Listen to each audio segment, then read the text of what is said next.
أعوذ بالله من الشيطان الرجيم বিতাড়িত মারদুদ শয়তান থেকে আল্লাহর কাছে পানাহ চাই।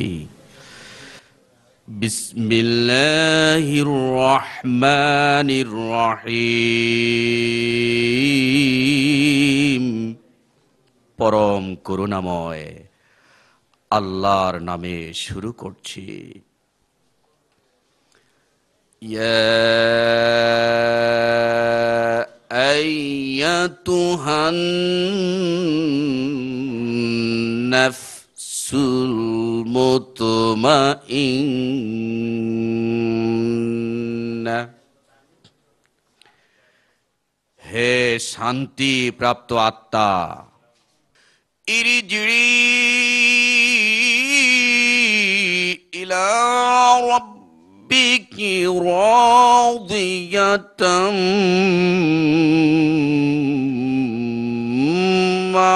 مرضية।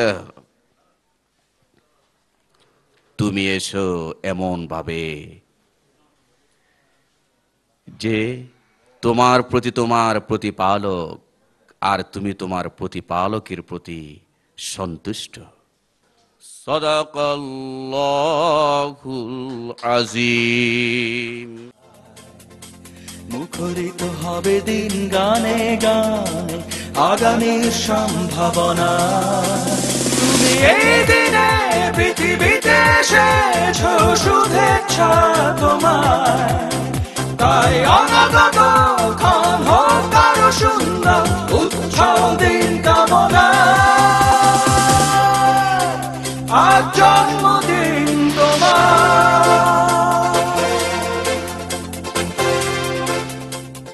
সুধীমণ্ডলী, আমাদের আজকের অনুষ্ঠানের উদ্বোধক সমকালীন বাংলা ভাষার সর্বশ্রেষ্ঠ কবি আল মাহমুদ এরই মধ্যে আসন গ্রহণ করেছেন আজকের অনুষ্ঠানের সভাপতি, বাংলাদেশ নজরুল আবৃত্তি পরিষদের সভাপতি, প্রখ্যাত আবৃত্তি শিল্পী নাসিম আহমেদ, এবং আসন গ্রহণ করেছেন আমাদের আজকের সংবর্ধিত কবি, কেন্দ্রীয় কবি কবি আব্দুল হাই শিকদার। আমরা তাদেরকে স্বাগত জানাচ্ছি করতালির মাধ্যমে। তো আমরা আব্দুল হাই শিকদারের দীর্ঘ জীবন, সুখী জীবন, সুন্দর জীবন কামনা করি। তার একটা ক্ষমতা আমি সব সময় আমার হৃদয়ে মনে রাখি, সেটা যে অসাধারণ বক্তা তিনি।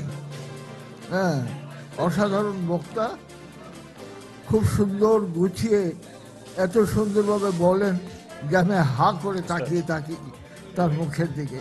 তো এইটাও তো এটা কম কথা নয়, এটা হলো একালের একজন কবির কৃতিত্ব, এবং সেই কৃতিত্বের আমরা অংশভাগী। আমরাও তার সাথে যোগদান করি, আমরা তাকে ভালোবাসি, এবং তার এই জন্মদিন উপলক্ষে আমরা আমাদের সন্তোষ এবং আমাদের তৃপ্তি সব প্রকাশ করি। আপনারা আব্দুল হাই শিকদারের কাজকর্ম এবং তার যে বক্তৃতা, তার যে বলার ক্ষমতা, সেটা নিশ্চয়ই অনেকেই উপলব্ধি করেছেন। আমিও আমাদের কালের একজন উল্লেখযোগ্য ব্যক্তি আব্দুল হাই শিকদার, তার জন্মদিন উপলক্ষে আমি এখানে বৃদ্ধ লোক, আমি অবশ্য ঠিকমতো চলাফেরাও করতে পারি না, চোখে দেখি না, কানে শুনি না, তবু যে আমি এখানে উপস্থিত হতে পেরেছি, এই জন্যে আমি নিজকে ধন্য মনে করি। আমি খুবই খুশি এবং নিজের মধ্যে নিজে পরিতৃপ্ত। আপনারা সকলে আমার ভালোবাসা, আশীর্বাদ গ্রহণ করুন। আমি এই অনুষ্ঠানের উদ্বোধন ঘোষণা করছি।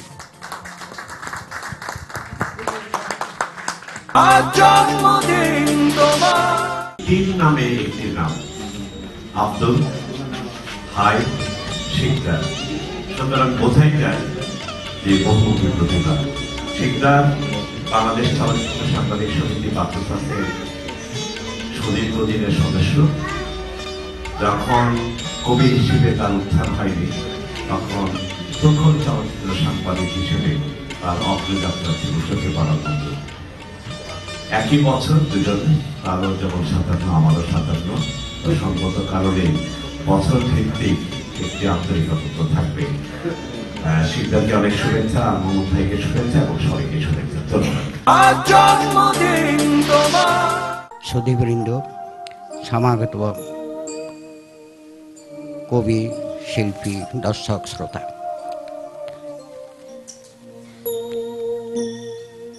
কবি আব্দুল হাই শিকদারের 57তম এই জন্মবার্ষিকীতে তাকে আন্তরিক অভিনন্দন। আমাদের কবি আব্দুল হাই শিকদার প্রতিবাদী একটা কণ্ঠস্বর। মাঝে মাঝে আমার খুবই ইচ্ছা লাগে যে আমি এরকম প্রতিবাদী হতে পারি না কেন, কিন্তু প্রতিবাদী হওয়ার জন্য প্রথমে নিজের প্রতি নিজের প্রতিবাদ থাকতে হবে। আমি কি, আমি কোথায় আমার ত্রুটি আছে সেটাকে আমাকে বুঝতে হবে। আমাদের আউযু বিল্লাহি মিনাশ শাইতানির রাজিম যখন বলি, তার অর্থ হলো আমি আল্লাহ আমাকে শয়তানের হাত থেকে রক্ষা করো। কিন্তু প্রথমে ভাবতে হবে এই শয়তানটা তো আমিও হতে পারি। আমার ভিতরে লোভ আছে, লালসা আছে, হিংসা আছে, বিদ্বেষ আছে। আমি তার প্রতি কতটা প্রতিবাদী, তাহলে আমি অন্যের পরচর্চা করব না, পরনিন্দা করব না। কিন্তু এই প্রেস ক্লাব সাংবাদিক বন্ধুদের টেবিলে টেবিলে বেশিরভাগ পরচর্চা, পরনিন্দা। আব্দুল হাই শিকদারের প্রতি আমার আকুল আবেদন যে তিনি ওরকম কবিতা লিখবেন যাতে আমরা নিজেরাই নিজেদের প্রতি প্রতিবাদী হতে পারি। ধন্যবাদ। আজ জন্মদিন তোমার। আব্দুল হাই জীবনের যে ভালো কবিতাগুলি লিখছে সেইগুলি আমার জানি কেমন ভাগ্য, ও ওই প্রথম আমার সামনে এসে উপস্থিত। আমি ওইটা পড়ে আবার ওরে ফোন করে বলি যে এই কবিতাটা ভালো, এটা আমার খুব ভালো লাগছে, এই সেই। তো এটা প্রায় অভ্যাসই আমার দীর্ঘদিন যাবৎ। আর কবি কণ্ঠের অনুষ্ঠানে প্রথম কবি হিসেবে ও এসছিল। ওই দিন ওইসব পড়ার কথা না, কেননা আমরা তো প্রায় সবাই গ্রাম থেকে এসেছি, যেমন আল মোহাম্মদ, যেমন আমি, যেমন শিকদার। তা আমি যে গাইয়া ছেলেরে দিয়ে পড়ানো হবে না, ঠিক হবে না। কিন্তু ওর একটা কবিতা তখন আমার হাতের কাছে, আমার হাতেই ছিল, যে কবিতাটি ভালো, আমি ভালো বলতেছি। তখন আমি বললাম ওই হবে প্রথম কবি। তারপর তো 30 বছর আগের কথা বোধ হয় ওটা। তো 30 বছরে আমি বৃদ্ধ হয়ে গেছি, আর ও কোন ছাড়। কবিতা এমন একটা জিনিস যেটাকে ভালোবাসলে ছাড়া যায় না, এবং যে কবিতা লিখতে লিখতে ছেড়ে দেয় আসলে সে কবি নয়। এটা আমিও দেখেছি, আল মাহমুদও দেখেছি, আরও আপনারা যারা নামকরা কবি বা কবিতা লিখছেন দেখবেন যে কিছুদিন লেখার পরে একজন কবি দেখা যাচ্ছে না, তার মানে সে আসলেই কবি ছিল না। তা আমি, আল মাহমুদ, আমরা তো বৃদ্ধ কি আমি জানি না, আমার বৃদ্ধ টিদ্ধ মনে হয় না। বৃদ্ধ যখন মনে হবে, আমাদের মধ্যে এখনো দুষ্ট বুদ্ধি আছে, আমার এবং আল মাহমুদ দুজনেরই। তো দুষ্টবুদ্ধ মানে সাধারণ দুষ্টবুদ্ধ অর্থে নয়, সেটা প্রকৃতির সঙ্গে মিলিয়ে দেখতে হবে, পৃথিবীর সঙ্গে মিলিয়ে দেখতে হবে, হাওয়া বাতাস, দেশ বিদেশ সব কিছুর সঙ্গে মিলিয়ে দেখতে হবে। আরেকটা ব্যাপার আমার বলার খুব ইচ্ছে হয়, যে কবিতা অ্যাটলিস্ট এই বাংলাদেশে এত মূল্যবান নয় তো যার জন্য তলোয়ার নিয়ে মারামারি করতে হবে। কোনো কবি যখন প্রেমে পড়ে সে কবিতার জন্য পড়ে না, যার প্রেমে পড়ে তার জন্যই পড়ে। তবে আল মাহমুদের সঙ্গে আমার অনেক বিষয় মিল আছে, একটা বিষয় মিল নেই। ওর মধ্যে কোথায় যেন একটা রুহানি সৌন্দর্য আছে যেটা আমার নাই। আমি অনেক চেষ্টা করেছি, কিন্তু রুহানি যদি রুহ থেকে কিছু না থাকে তাহলে হবে না। যাই হোক, তো আমারটা দেখা যায় না, ওরটা দেখা যায়। চুরি করে যদি ধরা না পাওয়া যায় সে চোর না, ধরা পড়লে তারপর এই আব্দুল হাই শিকদারের আবার একজন ভক্ত আছে, সে আমাদের বাড়িতে থাকে। তো সেই ভক্ত আমাকে বলতেছে, এই শোনো শোনো শোনো শোনো। কি বলে? ওই তোমাদের ভক্ত হইলো ও, আমারও কইতেছে তোমাদের আব্দুল হাই শিকদারের একটা কবিতা বেরিয়েছে লম্বা, পড়ো। আমি বললাম যে এমনি শরীর খারাপ, তারপরে আবার ভক্ত, তারপরে আবার লম্বা কবিতা, মহাঝামেলা। আমি আবার ঘুমিয়ে থাকলাম।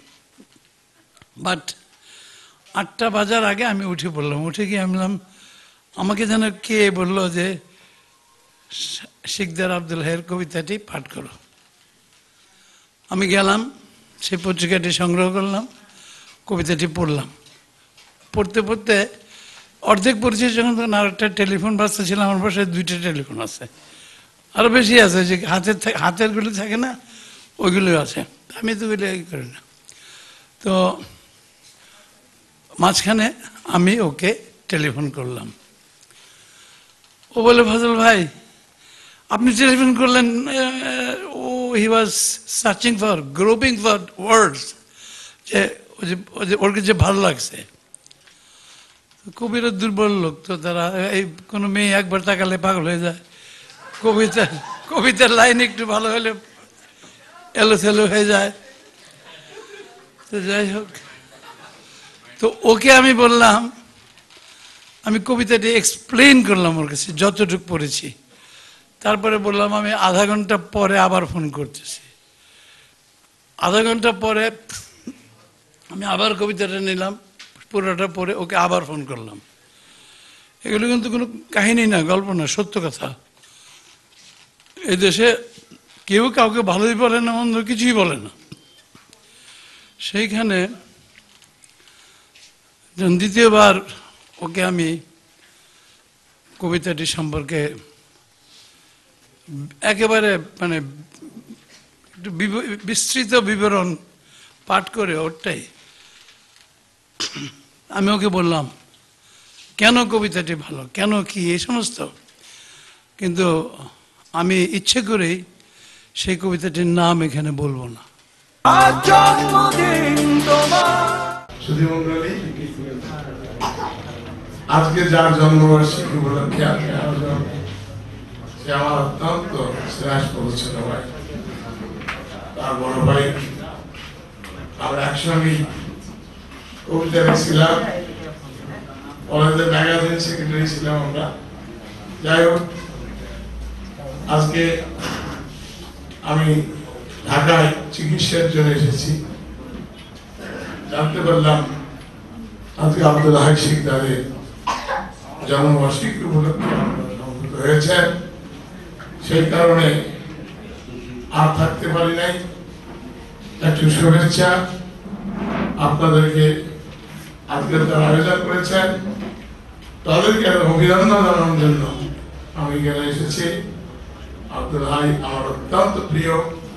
আজকে পরিজন সুদীজন যারা এসেছেন সকলের আমি দীর্ঘায়ু কামনা করে শেষ করছি। আজ জন্মদিন তোমার। আব্দুল হাই শিকদার একজন দৃঢ়চেতা কবি হিসেবে বাংলাদেশে আবির্ভূত হন 1979 সালে।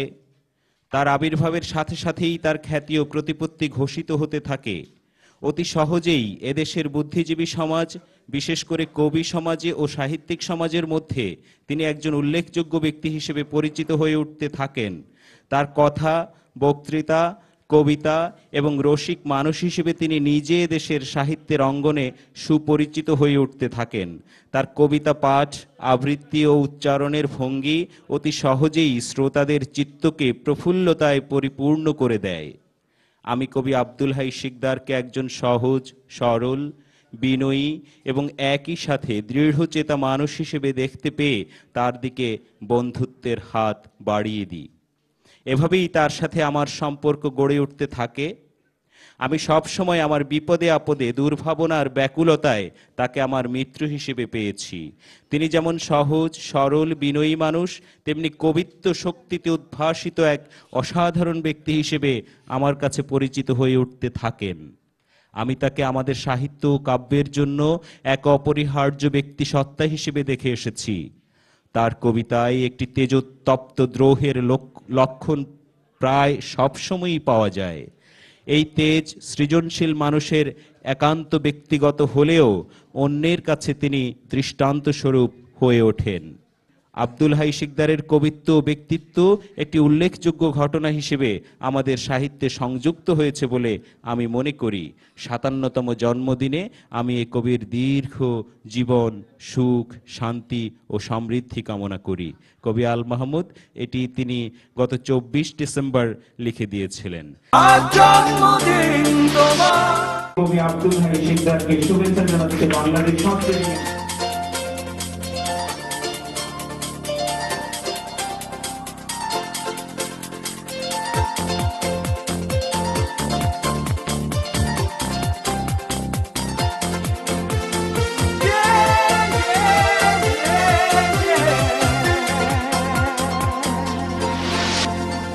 আজকের আকাশে অনেক তারা, দিন ছিল সূর্যে ভরা। আজকের যোজনাটা আরো সুন্দর, সন্ধ্যাটা আগুন লাগা। আজকের পৃথিবী তোমার জন্য ভরে থাকা ভালো লাগা। মুখরিত হবে দিন গানে গানে, আগামীর সম্ভাবনা। তুমি এই দিনে পৃথিবীতে এসেছো, শুভেচ্ছা তোমায়। তাই অনাগত ক্ষণ হোক আরো সুন্দর, উজ্জ্বল দিন কামনা। আজ জন্মদিন তোমার।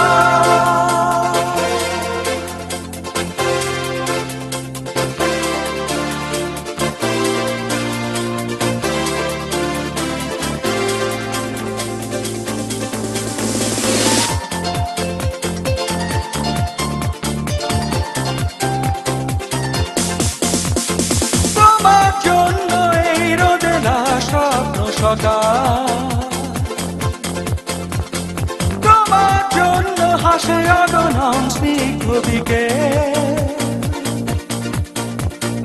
ভালোবাসা নিয়ে নিজে তুমি ভালোবাসো সব সৃষ্টিকে।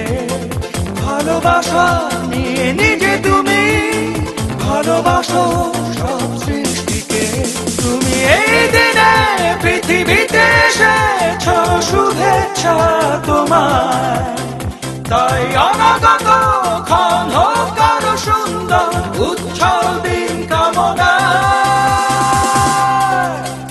আজ জন্মদিন তোমার।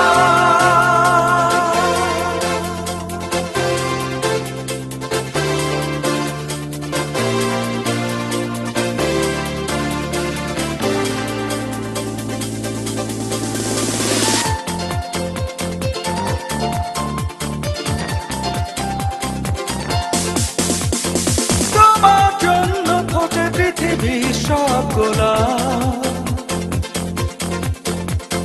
তোমার জন্য, এই কবিতা নয় সে প্রলাপ। আলোকিত হয়ে নিজে তুমি আলোকিত করো পৃথিবীকে। আলোকিত হয়ে নিজে তুমি আলোকিত করো পৃথিবীকে। তুমি এই দিনে পৃথিবীতে এসেছো, শুভেচ্ছা তোমায়। আজকের মঞ্চে উপবিষ্ট বাংলা কবিতার শ্রেষ্ঠ পুরুষ কবি আল মাহমুদ, বাংলাদেশ নজরুল আবৃত্তি পরিষদের সভাপতি, আমার পরম বন্ধু শিল্পী নাসিম আহমেদ, উৎসঙ্গ সৃজন চিন্তনের সভাপতি, কবি, আমার গভীর মিত্র কবি আহমেদ বাসির, সামনে উপবিষ্ট বিভিন্ন স্তরের আমার ভাই এবং বোনেরা, আসসালামু আলাইকুম। রবীন্দ্রনাথের একটা গানের লাইন আছে যে হৃদয়ের একুল অকুল দুকুল ভেসে যায়। আমার অবস্থা আসলে হৃদয়ের একুল অকুল দুকুল ভেসে যাওয়া অনুভূতি এটাই আর কি, যে কিভাবে বলা যায় কথাটাকে। আমি একবার ইউনিভার্সিটিতে যখন পড়ি তখন একটু প্রেমের পড়ার একটা ব্যবস্থার উদ্যোগ নিলাম আর কি। তো উদ্যোগ নিয়ে 3 বছর অনার্স পার হয়ে গেল, বলতে পারিনি কথাটা। 3 বছর পার হওয়ার পর কথাটা কিভাবে বললে কাজ হবে এবং কিভাবে আমি আমার অনুভূতিটা তাকে উপস্থাপন করবো, এই সিদ্ধান্ত নিতে নিতে 3 বছর শেষ। তো অনার্স কমপ্লিট, ঢাকায় চলে আসলাম, হয়নি কিছু। তো সেই ব্যাপারটা আমার মধ্যে রয়ে গেছে। এখন আজকে আমার ওরকম হয়েছে, দেখে খুব ভালো লাগছে, কিন্তু কি ভাষায় বললে আপনারা খুশি হবেন, কিভাবে শব্দ চয়ন করলে আপনাদের ভালো লাগবে, ঠিক গুছিয়ে উঠতে পারছি না। আসলে আমি খুব অভিভূত। আমাকে আজকে শায়লা ভাবি আমাকে অশ্রুসিক্ত করেছে। এমন একটা কবিতা উনি বেশি দিয়েছিলেন, কবিতাটা আমার এত কষ্টের কবিতা, আমার দারুণ লেগেছে। সবার কবিতা আছে, যারা যারা পড়েছেন প্রত্যেকেই ভালো লাগছে। বিশেষ রহিম আক্তার কল্পনা যে কবিতাটা বেছে নিয়েছেন, এই কবিতা বেছে নিয়ে কেউ পড়বে আমি চিন্তা করে নিই, এত রকমের ব্যাপার সেবাদ আছে। জটিল কবিতা, 7 পৃষ্ঠা 8 পৃষ্ঠা এই কবিতাটা। এরকম ভাবে বিভিন্ন জন বিভিন্ন ভাবে আমাকে ভিজিয়ে দিয়েছেন। আর বাকিদের কথা কি বলবো, আল মাহমুদ ভাই এখানে এসে পুরো পরিবেশটাকে একটা স্বর্গীয় দোতলা দান করেছেন। অসাধারণ। এই কাজটি করবার ক্ষেত্রে যারা শ্রম ব্যয় করেছেন তাদের সবার নাম তো আলাদা আলাদা করে বলাই যায়, প্রত্যেকের কাছে আমার অশেষ ঋণ। আমার যেখানে জন্ম সেই জায়গাটা হলো বাংলাদেশের এখান থেকে 450 কিলোমিটারের বেশি হবে, প্রায় 500 কিলোমিটারের কাছাকাছি। আমাদের গ্রামের শেষ প্রান্ত ছুঁয়ে দুধকুমার নদীর ওপারে ইন্ডিয়া। তো আমার যে ঘরে জন্ম হয়েছিল সেই ঘর থেকে বাঁশবনের ডিস্টেন্স ছিল 30 হাত। তো সেই 30 হাত দূরের বাঁশবন থেকে বেরিয়ে এত দূর আসছে সাধারণ একজন মানুষ, অত্যন্ত কৃষি ব্যাকগ্রাউন্ড। বাবা ছিলেন কৃষি অফিসার, এগ্রিকালচার অফিসার, এখানে আক্ষরিক অর্থে কৃষক।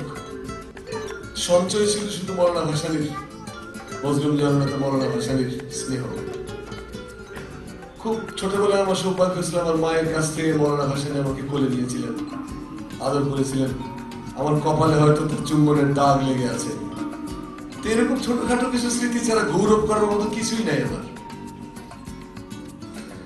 তারপরে উদাহরণ এরকম অভাজনে আজকের দিন তো হলো বাংলাদেশের যে রাজনৈতিক পরিস্থিতি আপনারা জানেন। আমি খুব কাতর কণ্ঠে বলেছিলাম যে আমার আত্মা খুব কষ্ট হচ্ছে। এই মধ্যে আমি নাসিম ভাইকে বলেছি, আহমেদ বাসিরকে বলেছি, যাদেরকে বলেছি তাদের করতে বলেছি যে দেশটা এত কষ্টে আছে, মানুষ এত কষ্টে আছে। এই যে টাঙ্গাইলের মেয়েটি গণধর্ষণের শিকার হয়েছে, 21 দিন ধরে সে মৃত্যুর সাথে লড়াই করছে হাসপাতালে। বাংলাদেশের এত বুদ্ধিজীবী, এত রাজনৈতিক দল, এত সমাজকর্মী, এত নারী অধিকারের পক্ষে কথা বলার মানুষ একটা বিবৃত কারো কাছ থেকে পাওয়া যায়নি যে পিঙ্কি আত্মহত্যা করে জীবন ধারণের গ্লানি জুড়িয়েছে। এরকম কত যে আর কত কথা বলা যায় যে এই যে এত সব হাহাকার, এত সব কষ্ট, তার মধ্যে একজন অবাধা কবির জন্মদিন পালনের সার্থক করে আমাদের মনে হচ্ছে এটা ঠিক না। বরং আমরা আমাদের ব্যথিত বন্ধুদের পাশে দাঁড়াই। আমার মাতৃভূমির কষ্টের একটি কণাও যদি আমরা দূর করে দিতে পারি, সেটা হবে আমাদের সকলের জন্য অনেক বিরাট পাওয়া। আমি কোনো বিনয় করে বলছি না, আমি এটা সত্যিকার অর্থেই আমি বোঝাতে চাচ্ছি আপনাদের যে আমাদের সবাই যে যেখানে আছে সেখান থেকে যদি তার ভূমিকাটা পালন না করি, বাংলাদেশের কপাল থেকে দুঃখের দাগগুলো কে মোছাবে? তো আজকে আপনারা এসে আমার মতো খুব সাধারণ মানের একজন মানুষ একটা বস্তিতে থাকি, সেই বস্তির ঘরের থেকে খোলা আকাশে চাঁদ দেখা যায়। আমি আমার বিয়ে যেদিন হয় তার থেকে 3 মাস পরে বাসা থেকে উঠে আসে, 28 বছরে এক বাসাতেই আছে। এর থেকে ভাগ্য উন্নয়ন করার জন্য কোনো প্রচেষ্টা আমি কখনো নেইনি, নেওয়ার প্রয়োজন বোধ করিনি। কারণ আমার নেতা মওলানা আব্দুল হামিদ খান ভাসানী তিনি যখন আমাদের গ্রামে গিয়েছিলেন শেষবারের মতো, তখন গ্রামের সবাই ধরলো যে হুজুর, আপনার ছেলে মেয়েরা মানুষের মুষ্টি ভিক্ষার চালে লেখাপড়া শেখে, আমাদের এটা সহ্য হয় না। আপনি দেশের এত বড় নেতা, আফ্রিকা ল্যাটিন আমেরিকার প্রান্তে প্রান্তে আপনার নামের জয়ধ্বনি, আর আপনার ছেলে মেয়েরা মানুষের মুষ্টি ভিক্ষার চাল দিয়ে জীবিকা নির্বাহ করে এই বুরুঙ্গামারিতে গোপালপুর গ্রামে। এটা আমাদের কষ্ট হয়, সহ্য হয় না। উনি বলে যে তোমরা কি চাও? বলে হুজুর, আপনি ওদেরকে ঢাকায় নিয়ে যান, ওদের স্কুলে লেখাপড়ার ব্যবস্থা করেন, ওরা ভালোভাবে থাকুক, ভালোভাবে পড়ুক, একটু ভালো শিক্ষা পাক। মওলানা ভাসানী বলেছিলেন যে এই যে তোমাদের এই যে থানাটা বা তোমাদের গ্রামটাই ধরো, এই গ্রামে কতজন আছে ওদের মতো? বলে তো 100-2-3 ছেলে মেয়ে এরকম হবেই। বলে 300 ছেলে মেয়েকে ঢাকায় নিয়ে রেখে, হোস্টেলে রেখে যথোপযুক্ত শিক্ষা দেওয়ার যোগ্যতা বা ক্ষমতা আমার এখনো হয়নি। যেদিন হবে সেই দিন আমার সন্তানদেরকে ঢাকায় নিয়ে যাব। এবং আমি যে সংগ্রামটা করছি সেটা তো এই কারণে যে বাংলাদেশের প্রত্যেকটি গ্রামের প্রত্যেকটি দরিদ্র শিশুর মুখে একটু হাসি ফোটানো, একটু সুশিক্ষা, একটু শোষণ থেকে জীবনকে সরিয়ে দেওয়া। আমার জন্য তোমরা দোয়া করো, সেই কাজটা আমি করছি। আমি আপনাদের কাছে বলতে চাই যে আমাদের প্রত্যেকের জীবনী ভাসানীর এই যে বাণীটা, সেটা যদি আমরা একটু ধারণ করি যে হ্যাঁ, ইচ্ছা করলে বাংলাদেশ এমন একটা দেশ, ইচ্ছা করলে যে কেউ দুর্নীতির স্রোতে গা ভাসিয়ে দিতে পারে, ইচ্ছা করলে আপনি চার বিষয় করতে পারেন। এখানে নষ্ট হওয়ার জন্য হাজার হাজার পথ খোলা, কিন্তু রুখে দাঁড়ানোর জন্য কোনো পথ নাই। যাদের পেছনে স্লোগান দেবেন, যাদের পেছনে দাঁড়াবেন, তারা সবাই খ্যাতি এবং প্রতিপত্তির জন্য শয়তানের কাছে বিক্রয় করে দিয়েছে আত্মা। এইরকম একটি অবস্থার ভেতর দিয়ে আমাদের যেতে হয়। আমাদের একদিকে অন্ধকার, একদিকে আলো। এই আলো অন্ধকারের ভেতর দিয়ে আমাদের যে যাত্রা, সেই যাত্রা যাতে সত্যি আমাদেরকে কোনো সুন্দর সোপানে পৌঁছে দেয়, কোন সত্যিকার অর্থে একটি যে স্বপ্ন নিয়ে 71 সালে আমরা যুদ্ধ করেছিলাম, সেই স্বপ্নের বাগানে, সেই উদ্যানে যাতে আমরা পৌঁছতে পারি, সেদিকে যদি আমরা একটু মনোযোগ দিই, তাহলে আমাদের আজকে সমস্ত প্রয়াস, আজকে যারা এত কষ্ট করে অনুষ্ঠানটা আয়োজন করেছে, তাদের প্রয়াসটাও সার্থক হবে। আপনারা যারা দীর্ঘ সময় ধরে এখানে কথা শুনলেন, কবিতা শুনলেন, আমার বেশ বিরাট একটা অভিজ্ঞতা হলো যে সাধারণত বাংলাদেশের কবিতার সঙ্গে বাংলাদেশের মানুষের সম্পর্ক এখন আর নাই। কিছু দ্বীপের মতো, যেখানে যারা সাহিত্য চর্চা করে জেলা শহরগুলোতে দেখি যে তারা আসলে বিচ্ছিন্ন দ্বীপ, একটা আইল্যান্ড, যে যেখানে সাহিত্য চর্চা করছে তারা এবং তার সঙ্গে আরো 10-12 জন এরাই। এই যে আইল্যান্ডের অধিবাসী রবিনসন ক্রুসো, এই রবিনসন ক্রুসো গুলোকে মানবমুখী করা, সেই প্রয়াসটা আমাদের দেশে অনুপস্থিত এবং বিরাট গ্যাপ হয়ে গেছে। এটা সাধারণ মানুষের কোনো দোষ নেই, কারণ আমাদের কবিরা যে ভাষায় কথা বলে সেই ভাষায় বাংলাদেশের মানুষ কথা বলে না। বাংলাদেশের মানুষের যে বেদনা, সেই বেদনার সাথে আমাদের কবিতার কোনো সম্পর্ক নাই। পদ্মা, আমার ফারাক্কা আলোচিত পদ্মার যে ব্যতীত বালু, তার একটি কণার জন্য আমাদের কবিতার মধ্যে খুব একটা বেশি আমি মায়া দেখিনি। এরকম অনেক উদাহরণ দেওয়া যেতে পারে। তো আজকে আমাকে অভিভূত যে আপনারা কবিতা শোনার জন্য এতগুলো মানুষ একসাথে বসে আছে। আপনাদের সবার উদ্দেশ্যে আমার অভিবাদন, সবার উদ্দেশ্যে আমার অভিনন্দন। যে কবিতা তাহলে শেষ হয়ে যায়নি, কোথাও না কোথাও একটা সত্যের সন্তে জ্বলছে। তো সেই সত্যের শিখা যদি সত্য হয়, যদি আমার মাতৃভূমি সত্য হয়, যদি কবিতা সত্য হয়, যদি বাংলাদেশের জনগণের সংগ্রাম সত্য হয়, তাহলে আজকের এই অনুষ্ঠানের একটা গুরুত্ব তাৎপর্য তো নিশ্চয়ই আছে। সেই গুরুত্ব তাৎপর্য যারা নির্মাণ করেছে তাদেরকে আমার অভিনন্দন, আমার ভালোবাসা, আমার শ্রদ্ধা এবং আপনাদের প্রতি আমার অশেষ শ্রদ্ধা, অশেষ ভালোবাসা। দোয়া করবেন যে কটা দিন বাঁচতে পারি। আমি আসলে হয়েছে কি, আমি আসলে কিছু ঠিক চন্ডী বলতে যা বোঝায় আমি সেই স্বভাবের না, আবার সংসারী বলতে যা বোঝায় আমি আসলে তাও না। আমার হওয়ার ইচ্ছে ছিল সন্ন্যাসী, হয়ে গেছি সংসারী। হওয়ার ইচ্ছে ছিল সৈনিক, হয়ে গেছি কেরানি। এইরকম বৈপরীত্যের ভেতর দিয়ে একটা জীবন, আমার জীবনের মধ্যে আমার তো অভিমান নাই, কোনো রাগও নাই, ভালোই তো কাটালাম একটা জীবন, খারাপ কি? কিন্তু আমার মনে হয় যে যদি আর একটু অর্থবহ করতে পারতাম, আমার লেখনীটা যদি আর একটু সার হতো, আমি যে কথাগুলো যেরকম ভাবে বলতে চাই, সেই তীব্রতা, সেই গতি, সেই গভীরতা, সেই ব্যঞ্জনা যদি ফুটাতে পারতাম প্রতিটা শব্দে, তাহলে একটা জীবন হতো সার্থক হতো।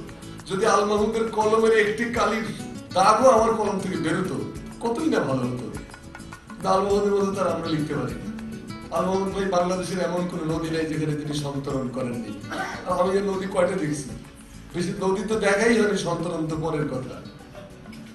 তো যাই হোক, আমাদের পরম সৌভাগ্য যে আমি খুবই খুশি, খালি আমি খুশি না, আমাদের জাতির জন্য সুসংবাদ যে মাহমুদ ভাই এখনো আমাদের মাঝে আছেন, কথা বলছেন, কথা আমরা এখন সামনে নিয়ে কাজ করছি। তার উপস্থিতিটাই আমাদের জন্য একটা বিরাট গৌরবের ব্যাপার, গর্বের ব্যাপার। আরেকটা জিনিসের একটা দাবি জানাবো আপনাদের কাছে, নববর্ষ তো, এখন থেকে 1 বছর যদি আমরা টার্গেট নেই, এটা মাহমুদ ভাইকে সামনে বসিয়ে বলাটা ঠিক হয়নি, হচ্ছে না। তবু আমি বলবো যে আমরা এতগুলো লোককে একসাথে হয়েছি, এই এতগুলো লোককে আমি মানে উদ্বুদ্ধ করতে চাই, উৎসাহিত করতে চাই একটা টিপস, সেটা হলো যে এই মুহূর্তে সারা পৃথিবীতে যারা কবিতা চর্চা করছে, সাহিত্য চর্চা করছে, আমি আমার ক্ষুদ্র পাঠ থেকে বলতে পারি, যতটুকু বিশ্ব সাহিত্য পড়ছে, কন্টেম্পোরারি লিটারেচার যেটাকে বলে, সেটা যতটুকু আমি পাঠ করেছি, সেই পাঠের থেকে আমার ধারণা হয়েছে যে এই মুহূর্তে শুধু বাংলাদেশ না, সারা পৃথিবীতে আল মাহমুদের সমকক্ষ কবি আর নাই। পৃথিবী জুড়ে একটা ক্রাইসিস। কিন্তু ট্র্যাজেডিটা হলো যে আমরা এমন এক হতভাগা দেশের মানুষ যেখানে নোবেল পুরস্কার পেলেও একটা বিপদ, খুবই বিপদ।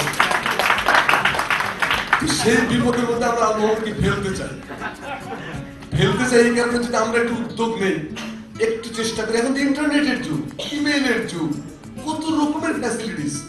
আমাদের এই যে পররাষ্ট্র মন্ত্রণালয়ের যে দূতাবাসগুলো পৃথিবীর বিভিন্ন দেশে ছড়িয়ে আছে, তাদেরকে যদি আমরা একটু মানুষ বানাতে পারতাম, এগুলোকে যদি একটু মনুষ্য প্রজাতির অন্তর্ভুক্ত করতে পারতাম, তাহলে সকলের সম্মিলিত প্রয়াসের ভেতর দিয়ে আগামী 1 বছরের মধ্যে আমি বিশ্বাস করি যে জীবনের কোনো ধন যাবে না ফেলা, ধরার ধুলায় তাদের যত হোক অবহেলা। আল মাহমুদের জন্য আমরা আগামী বছরের জানুয়ারির মধ্যে একটা সুসংবাদ তো আনতেও পারি, হতেও তো পারে। তো আমি আপনাদেরকে রিকোয়েস্ট করবো সেটা হলো যে যেখানে আছেন সেখান থেকে নোবেল কমিটির সঙ্গে হোক, পৃথিবীর বিভিন্ন দেশের যে লিটারেচার বা সাহিত্যের প্রতিষ্ঠানগুলোর সঙ্গে হোক, আসুন আমরা সবার সঙ্গে যোগাযোগ শুরু করি। আমরা আমাদের জন্য করছি না, আমরা করছি আমাদের গৌরবের জন্য, আমাদের মাথার উপরকার সবচেয়ে স্বর্ণালী মুকুটটার জন্য। আল মাহমুদের বাংলা কবিতার মুকুট, বাংলা কবিতা এখন আল মাহমুদকে সরিয়ে দিলে বাংলা কবিতা আমার মতো টাকমাথা হয়ে যাবে। তো সেই আল মাহমুদকে রেখে আমরা একটা লড়াই যদি দেই, বিশ্বাস করি ভাই জয়লাভ অনিবার্য। কারণ পৃথিবীর কোনো রক্ত তো বৃথা যায়নি, ফেব্রুয়ারির রক্তকে বৃথা গেছে, কোনো রক্তই বৃথা যায়নি কোনো কালেই। যাই হোক, তো আপনারা, আমি একটু বেশি সময় নিলাম, তো আবারও ধন্যবাদ আপনাদেরকে। আমি একটা বেশি তো লাইন মনে থাকে না, মাহমুদের কবিতাই বরং বেশি মনে থাকে আমার। তো আমি 4টা লাইন সবসময় বলি। আল্লাহ, ফজল ভাই আপনি সরাসরি এখানে চলে আসেন। ফজল ভাইকে আপনারা জানেন, কবি ফজল শাহাবুদ্দিন। ফজল ভাইকে দেখে আমি একটু অন্যদিকে যেতে চাচ্ছি, যে আমি যখন 78 মানে 78 সালের শেষের দিকে ঢাকা শহরে পা দেই, যে মানুষটির সান্নিধ্য, যে মানুষটির সাহচর্য প্রথম পেয়েছিলাম, তিনি হলেন কবি ফজল শাহাবুদ্দিন। আমরা একটা জোরে হাততালি দিই ফজল ভাইয়ের জন্য। ফজল ভাই যে শেষ পর্যন্ত আসতে পারছেন, এটা একটা বিরাট গৌরবের ব্যাপার।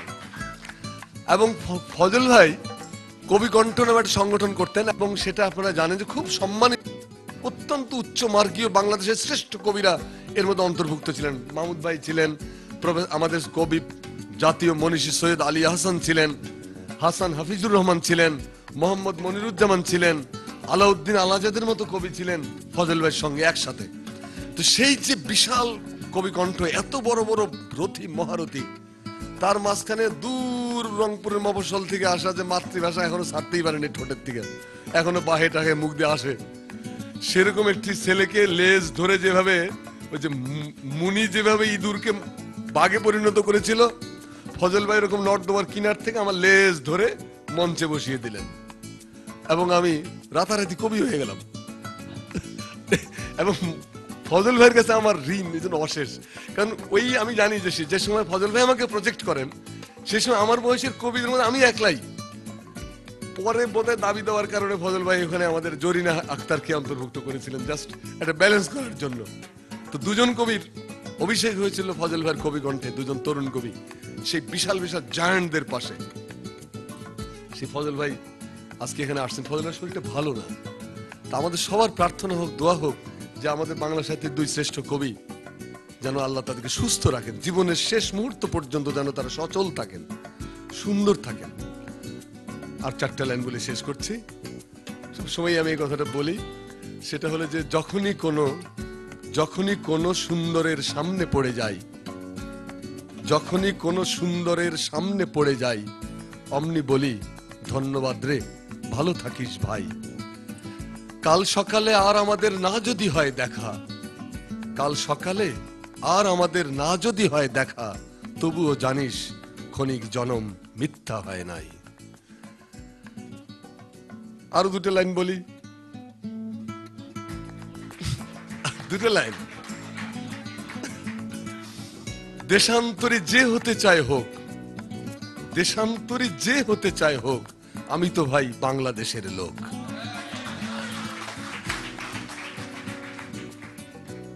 দিল্লি লাহোর নিউ ইয়র্ক নয়, দিল্লি লাহোর নিউ ইয়র্ক নয়, আমার ভেতর মেঘনা প্রাণময়।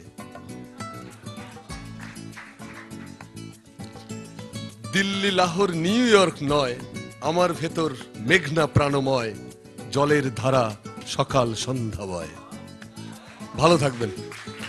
আপনাদের সবার জন্য নববর্ষের শুভেচ্ছা। আপনাদের জীবনটা শান্তি এবং সুন্দরভাবে সৌন্দর্যের মধ্যে বিকশিত হোক। আসসালামু আলাইকুম। কবি আব্দুল হাই শিকদারের জন্মদিন, আজকে এখানে এসে বসে তার জন্মদিনকে নিয়ে লেখা যে ছড়াটি, আমার মনে হয় সেটি পড়াই ভালো। আজ দিন শুধু ফুল ফুটবার,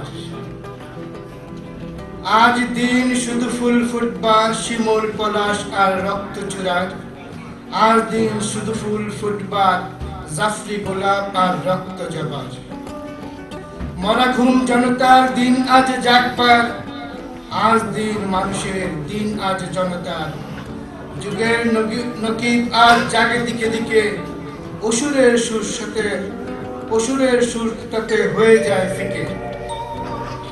এদিনে এসেছে জসিম হাই শিকদার, এসেছে মুজাহিদি আসাদের বারবার। আমার জন্মদিনে জন্ম তোমার, তোমাকে দিলাম এই প্রীতি উপহার। ডান হাত বাম হাতকে, বাম হাত ডান হাতকে ফেলেছে ধাঁধার মধ্যে। অবিশ্বাস আর সংশয় ছিপিয়াটা বোতল বাতাসের জন্য আঁকুপাকু করে রাত্রিও দিন। ফলে তার অভিযোগ জমা হচ্ছে প্রতিদিন, কিন্তু সেসব সমাধানের কোনো পথ থাকে না যখন চোখের দেখার উপর সিদ্ধান্ত নিতে অস্বীকার করে মস্তিষ্ক। অপমানে লাল হয়ে ওঠে চোখ। আমি কিভাবে জানবো যা দেখছি সেটাই সব নয়, কখনো কখনো কিছুই নয়। যাকে সাপ মনে করে দ্রুত SMS করে মোবাইল, পর মুহূর্তে দেখি নিতান্ত সাধারণ দড়ি। আর দড়ি ভেবে যাকে নিয়ে নিশ্চিন্ত ছিল ঘর, সে শান্তি নিবাসে ঘিরে এখন গোখরোর নীল। শীতের রাতে যেটাকে কাশ্মীরি শাল বলে বার্তা পেয়েছিল জনপদ, ভোরের আলো ফোটার আগেই দেখা গেল এ হলো সেই নেকড়ে যে মেষের চামড়া গায়ে জড়াতে জানে। ধার্মিকের ভান করে বেডরুমে ঢুকেছে জল্লাদ, ট্রয়ের ঘোড়ার মতো মাসুম। কোলাহল মগজের ভিতরেও, মুহূর্তে মুহূর্তে পাল্টাতে হচ্ছে সিদ্ধান্ত। Fax, telex, telephone, telegram, email, ইন্টারনেটে জ্যাম লেগে আছে সদর অন্দর। ক্লান্ত অস্থির ওয়েবসাইট, কে সিরাজদৌলা, কে মীর জাফর, কে খন্দ, কে খননকারী, কে সৎ, কে অসতী, কে দরবেশ, কে প্রতারক, কে সনাতন, কে সংস্কার, কে হোসেন, কে ইয়াজিদ, কে খাদ্য, কে খাদক। ঘনিয়ে ওঠা গভীর গাঢ় লোডশেডিংয়ে মোহনলাল চিনবার উপায় কি? ফলে শ্যালককে বাপ আর বাপকে বলে ফেলি ছোট কুটুম। শিকারির জালে আটকে যাওয়া হরিণ দুবলার চরে অপেক্ষা করে কৃত দাসের জিন্দেগি। সংস্কারের ফাঁদে ৬০ গম্বুজ বাঁকা হয়ে গেলে হোক। এ হলো সেই রকম অন্ধকার যার আকাশ নক্ষত্র শূন্য। ফলে ঘোর তমসায় প্রক্ষেপিত আলোর রশ্মিগুলোকে মনে হয় রক্তাক্ত বল্লমের অগ্রভাগ। প্রকৃতি শূন্যতা মানে না বলেই কি মীর মর্দান হতো? গঙ্গা ভাগীরথীর সংযোগ খাল বন্ধ হয়ে যাওয়ার দায় কার? ভগবান গোলা কি গোরস্থান নাকি মহাশ্মশান? মোহাম্মদী বেগ এবং ক্লাইভের জোট কার স্বার্থে? হায় লালন, ফোরাতের পানির কোনো দোষ ছিল না। দোষ ছিল না পলাশির আম্র কাননের। মলিন মাটির বন্ধনে বাধা অসহায় তোর দলের প্রতি বক্রদৃষ্টি নিক্ষেপ করে কি হবে? হরিণের আপন মাংসই যখন তার শত্রু হয়ে উঠেছে, তখন বিশ্ব ব্যাংক IMF কে গালমন্দ করে আর লাভ কি? ধন্যবাদ। মানুষ বড় একলা এখন, মানুষ বড় একা, এই কথাটি আমার বুকে রক্ত দিয়ে লেখা। মানুষ বড় একলা এখন, মানুষ উপেক্ষিত, ইন্ডেন্টার সমাজপতি মানুষ পরাজিত। মানুষের জন্য আমি আমার সকল সামর্থ্যকে একত্রিত করেছি, আমার উচ্চতার চেয়ে উচ্চকিত করেছি কণ্ঠ, আর শব্দদের বলেছি মানুষের অবয়ব থেকে মুছে নাও ঘাম। মানুষ ঘুমিয়ে থাকে, মাথার উপরে খোলা ছাদ, আমার শব্দরা বৃষ্টির পতন রুখতে পারে না। মানুষ দাঁড়িয়ে থাকে, তার পায়ে শতাব্দীর ধুলা। কবিতা আমার ধুলার বিরুদ্ধে দাঁড়াও, কবিতা দাঁড়াতে পারে না। যেমন পারে না সে সন্ত্রাসের একটি দরজা রুদ্ধ করে দিতে, বারুদের গন্ধ কিংবা ফারাক্কার কাটা উপড়াতে। কবিতা আমার সকলের শোষণের বিরুদ্ধে দাঁড়াও, কবিতা কাঁপতে থাকে যেভাবে সার্বীয় জানোয়ারদের সামনে বসনিয়ার মেয়েরা কাঁপে। কবিতা কাঁদতে থাকে যেমন করে শিশুদের লাশ বুকে করে শ্রীনগরের মায়েরা কাঁদে। আমার ব্যর্থতার জন্য আমার আর্তনাদ, আমার সীমাবদ্ধতার জন্য আমার হাহাকার, অবিরল রোদন আমি কাঁদি। দক্ষিণ এশিয়ার মেঘমেদুর আকাশ আমি কাঁদি। আমার হৃদয় থেকে মানুষের জন্য ভালোবাসা কেউ উপড়াতে পারবে না। যেমন শ্রীলঙ্কার হৃদয় থেকে কেউ উপড়াতে পারবে না শহীদ প্রেমদাসার উজ্জ্বলন্ত নাম। অথচ দেখো, নিন্দা ও ঈর্ষার হারপুন ক্ষতবিক্ষত করেছে আমার হৃদয়ে। আসুন ঘৃণা ও আগ্রাসনের বিরুদ্ধে, আসুন বারুদ ও রক্তপাতের বিরুদ্ধে, আসুন সন্ত্রাসের বিরুদ্ধে আমরা সবাই দাঁড়িয়ে যাই, যেভাবে ইউরোপীয় আগ্রাসনের বিরুদ্ধে দাঁড়িয়েছিলেন গাজী সালাউদ্দিন। আর আমাদের প্রতিটি কবিতা অর্জন করুক আশ্চর্য দ্যুতি।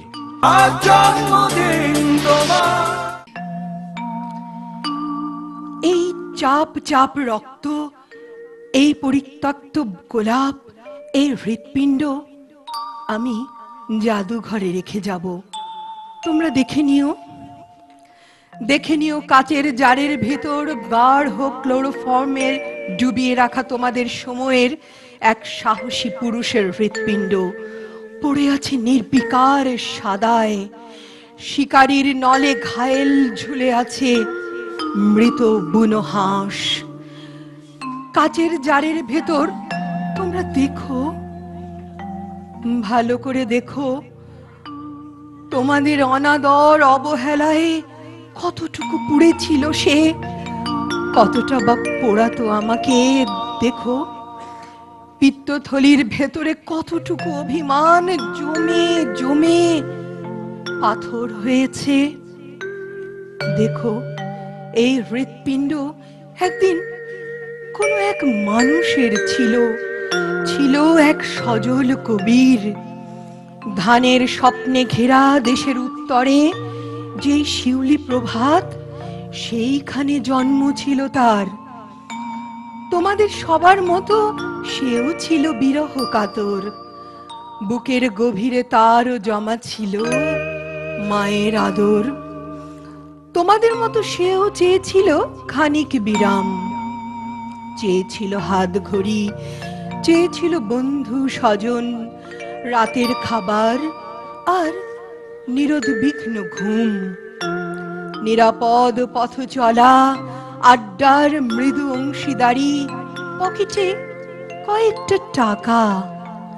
শহরের এক কোণে ছোট্ট এক নির্জন ঘর, কাউকে আপন করার মায়াবী হাপর। চেয়েছিল লেখার টেবিল, একটা চেয়ার, একটা রঙিন কলম, একটা খাতা, একটা টেবিল ল্যাম্প, একটা চাদর, একটা নতুন ব্লেড, একটা সকাল, একটা জীবন শুধু চেয়েছিল সে। দেখো, সে পুরুষ পাখি এসেছিল গাঢ় গ্রাম থেকে, বুকের ভেতর ভরা পাখির উড়াল। জমা ছিল স্মৃতি ঘর, জমা ছিল আমলকি অসত্যের ডাল। সে ছিল সাহসী পুরুষ, শুধু তার এইটুকু পাপ, সমস্ত ঘোরের মধ্যে সেই ছিল একা বাতি ঘর। তার আর কি বা ছিল পাপ? তোমরা দেখালে তারে জটিলতা বুননের কাঁথা কম্বল, তোমরা ঠেলেছ তারে দূরে। যে হাতে সে চেয়েছিল প্রেম, সেই হাত পোড়ালে আগুনে।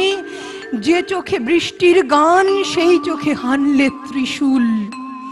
উপেক্ষার ক্যাকটাস, মেহগনি, ফাঁকা ব্যালকনি শুধু তার বরাদ্দ হলো, আর কিছু নয়। না কোনো গোলাপ ঘ্রাণ, না কোনো ঠিকানা ঠিকানা। কিভাবে সাহসী তরুণ ক্রমাগত ভীরু হয়ে যায়, তোমরা দেখলে না? তোমরা দেখনি তার চশমার নিচে কি করুণ চোখ দুটো একা একা তারা হয়ে জ্বলে?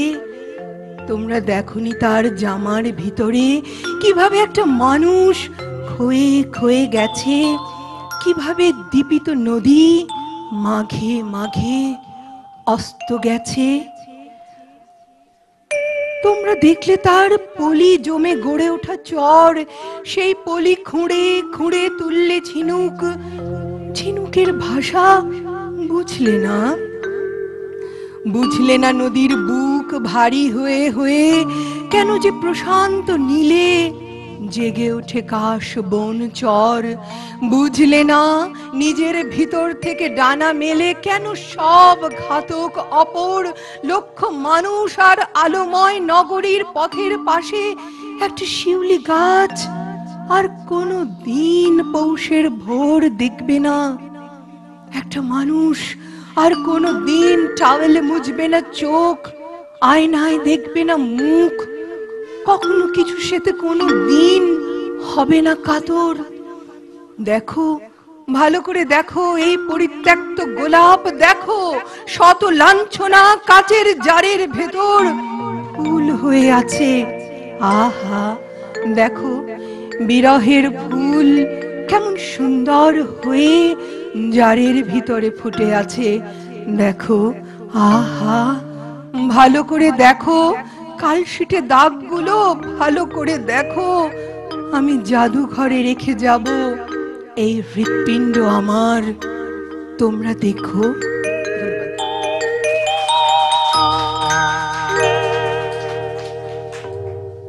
জন্মদিন তোমার। 99 সালে গিয়েছিলাম ইরাকে একাদশ ব্যাবিলন উৎসবে। শান্ত নদী ফোরাত, বাগদাদের বুক চিরে বহমান দজলার নিরুপদ্রব স্রোতধারার ছবি আজও চোখে ভাসে। 10 দিন আমরা ছিলাম আভিজাত্য গর্বী এক সুন্দর হোটেলে, নাম তার ব্যাবিলন ওবেরয়। বারান্দায় দাঁড়ালেই দেখা যায় দজলার বালুচরে চখাচখি মেতেছে খেলায়।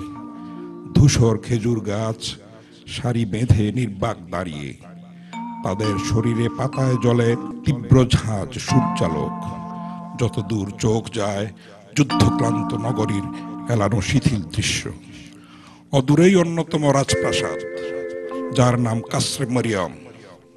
উল্টো দিকে নদী পারে সুসজ্জিত অনেক ভবন। সে ভবনে রাজরক্ষী গার্ডদের সুকঠিন অবস্থান তীক্ষ্ণ চোখ প্রহরায় জাগে। পূর্বতন নাইট ক্লাব, সন্ধ্যাবেলা হতে চলে বড়সড় মাছ ধরে পুড়িয়ে কাবাব সহ রুটি ভোজ, যা খেতে অপূর্ব স্বাদ। আমরাও সাগ্রহে তা উপভোগ করেছি তখন। দজলার পার ঘেঁষে মাছের বিপুল গুচ্ছ, সংখ্যায় অনেক। গাছপালা ঘেরা এক আরণ্যক ছিমছাম পরিবেশ, হরিৎ মায়াবী স্নিগ্ধ, তুলনা রহিত। কারবালা প্রান্তর এখন যা রক্তাক্ত হচ্ছে, পুনর্বার হয়েছিল সেখানেও সৌভাগ্য যাওয়া। কারবালা আজ কোনো রুক্ষ ধুধু মরুর প্রান্তর নয়। ফোরাত নদীও বেশ দূরে বহমান। কারবালা পরিণত পৌর এলাকায়, কোলাহলে মুখর সরব।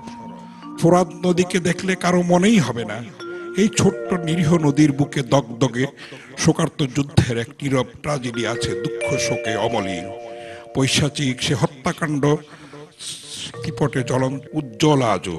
বহু শত বর্ষ পরে পুনরায় ভিনদেশি হায়নার হিংস্রনক লোলুপ থাবার তপ্প অবলীলাক্রমে রক্ত ঝরিয়ে চলেছে অবিরাম। সভ্যতার পাদপীঠ ইরাকের বিভিন্ন শহরে গ্রামে নৃশংস দৃশ্যেরই চলছে বিস্ফোরণ। বিশ্বব্যাপী মানুষ দেখছে সেটা টিভির চ্যানেলে। ইরাকের মানুষ, প্রকৃতি, শস্য, শিশু, নারী বারুদে গোলায় নিত্য ভস্য আর ধ্বংসস্তূপে পরিণত হচ্ছে দিন দিন। সভ্যতা ও মনুষ্যত্ব আসলে কোথাও নেই। এই নগ্ন আক্রমণ সেটারই প্রমাণ। তোমরা একে যুদ্ধ বলছো কেন? এ তো কোনো যুদ্ধ নয়, একতরফা নির্লজ্জ নিষ্ঠুর এক আগ্রাসন, পররাজ্য দখলের নেক্কারজনক এক হীন প্রহসন, বিকৃত প্রয়াস মাত্র। এর নিন্দা প্রতিবাদ জানানোর ভাষা নেই। বিবেক পীড়িত হবে আর কতকাল? ধিক্কারে, ঘৃণায়, ক্রোধে কুঞ্চিত লাঞ্ছিত হচ্ছে মানুষ নামের শব্দ। সভ্যতার গর্ব করে যে মানুষ, তারা কি করে এমন বর্বর পশুর রক্ত লোভী হতে পারে? শিশু নারীর রক্তে সহজেই রাঙিয়ে ফেলতে পারে হাত। বিশ্ববাসী অবাক বিস্ময়ে তাই দেখে যাচ্ছে। শুধুই কি দেখে যাবে? বিস্ফোরণে, ক্রোধে ও ধিক্কারে তারা অবিনাশী অহংকারে জ্বলে উঠবে কবে? ধন্যবাদ। একদিন আমি একলা দাঁড়িয়েছিলাম, একদিন আমি করিডোরে বসেছিলাম, একদিন আমি খুব ভালোবেসেছিলাম, একদিন আমি ফ্রেমে বাঁধা কাচে ছিলাম, একদিন আমি ঘাসেই ঘুমিয়েছিলাম, একদিন আমি বাতাসে বাতাসে ছিলাম, একদিন আমি কারো ভাবনায় ছিলাম, একদিন আমি সব কিছু জুড়ে ছিলাম, একদিন আমি শব্দের মাঝে ছিলাম, একদিন আমি খুব ভালোবেসেছিলাম, একদিন আমি ক্ষুধার মধ্যে ছিলাম, একদিন আমি মিছিলে মিছিলে ছিলাম, একদিন আমি তোমাকেও চেয়েছিলাম, একদিন আমি কাজের মধ্যে ছিলাম, একদিন আমি আকাশকে ডেকেছিলাম, একদিন আমি ব্যালকনি হয়েছিলাম, একদিন আমি প্রাচীন নগরে ছিলাম, একদিন আমি বিষ পান করেছিলাম, একদিন আমি কি যে গান গেয়েছিলাম, একদিন আমি না ঘুমিয়ে জেগেছিলাম, একদিন আমি কাকে যেন চেয়েছিলাম, একদিন আমি বিষ পান করেছিলাম, একদিন আমি যোজন যোজন পথ পাড়ি দিয়েছিলাম, একদিন আমি মেঘ দেখতেই হু হু করে উঠেছিলাম, একদিন আমি দূর এক গাঁয়ে ফিরে ফিরে গিয়েছিলাম, একদিন আমি দূরে দূরে থেকে দূরকে হারিয়েছিলাম, একদিন আমি অধিকার হারা মানুষের কেউ ছিলাম, একদিন আমি তোমার শহরে বেমানান কেউ ছিলাম, একদিন আমি শিকড় শুদ্ধ তোমাকে ঝাঁপিয়েছিলাম।